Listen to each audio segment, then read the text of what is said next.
Next third subdivision 336 54. So இப்போ இதுக்கும் நம்ம வந்து ஃபேக்டரைசஸ் எடுத்தோம்னா நெக்ஸ்ட் 54. ஸோ இதுக்கான வேல்யூ வந்து ஃபைண்ட் பண்ணிட்டோம். இப்போ வந்து 336 ஈக்குவல் டு இங்கே கொடுத்துருக்க எல்லா வேல்யூயும் நம்ம எழுதிக்கலாம். 54 வந்து ஸோ இப்போ இதுக்கு வந்து HCF கண்டுபிடிக்கணும். HCFனா இப்போ வந்து அகெயின் காமனாக உள்ள டேர்ம். இங்கேயும் வந்து 2 இருக்குது, இங்கேயும் 2 இருக்குது. இப்போ இங்கே 2 வந்துடும். நெக்ஸ்ட்டு இங்கே 2 இருக்குது, 3 இருக்குது. இங்கே உள்ள 2ஓட டேர்ம் எல்லாமே முடிஞ்சிடும். இப்போ வந்து டீயும் இங்கே உள்ள 3 வந்து சேமாக இருக்குது. அப்போ அதுவும் வந்துடும். இப்போ வந்து நெக்ஸ்ட்டு 7 இருக்குது. இங்கே வேறு எதுவுமே நம்பர்ஸ் வந்து இல்லை. ஸோ ரெண்டுத்தையும் மல்டிப்ளை பண்ணோம்னா 6.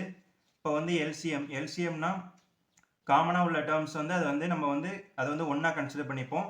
இப்போ எல்சிஎம் வந்து இங்கே என்னதுன்னா 2 into 2 into 2. Next 3 into 3 into 3. Again இப்போ வந்து 7 மட்டும் தான் இருக்குது. இப்போ 7. ஸோ இப்போ எல்லாத்தையும் மல்டிப்ளை பண்ணோம்னா 3024 வேல்யூ வந்து கிடைக்குது. இப்போ இது ரெண்டுத்தையும் நம்ம வந்து மல்டிப்ளை பண்ணி ப்ராடக்ட் ஆஃப் தி 2 நம்பர்ஸ், அதாவது இந்த ரெண்டு நம்பரையும் மல்டிப்ளை பண்ணுற ஆன்சரும் இது ரெண்டு நம்பரையும் மல்டிப்ளை பண்ணுற ஆன்சரும் சேமாக வருதான்னு இப்போ வந்து நம்ம பார்க்கணும். HCFையும் LCMையும் வந்து மல்டிப்ளை பண்ணணும். இப்போ LCM into HCF equal to product of the 2 நம்பர்ஸ்னால் 336ஐயும் 54ஐயும் மல்டிப்ளை பண்ணணும். ஸோ இப்போ இதோட ரெண்டு வேல்யூ என்னதுன்னா 3025 into 6. ஸோ இதை மல்டிப்ளை பண்ணணும். ஸோ இதை மல்டிப்ளை பண்ணோம்னா நமக்கு என்ன ஆன்சர் கிடைக்குதுன்னா 18144. இதையும் நம்ம மல்டிப்ளை பண்ணோம்னா 18144. ஸோ இது ரெண்டுமே வந்து சேமாக வந்துடுச்சு.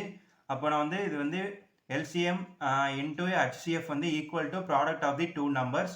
இப்போ தேர்ட் சப்டிவிஷன் வந்து வெரிஃபை பண்ணியாச்சு.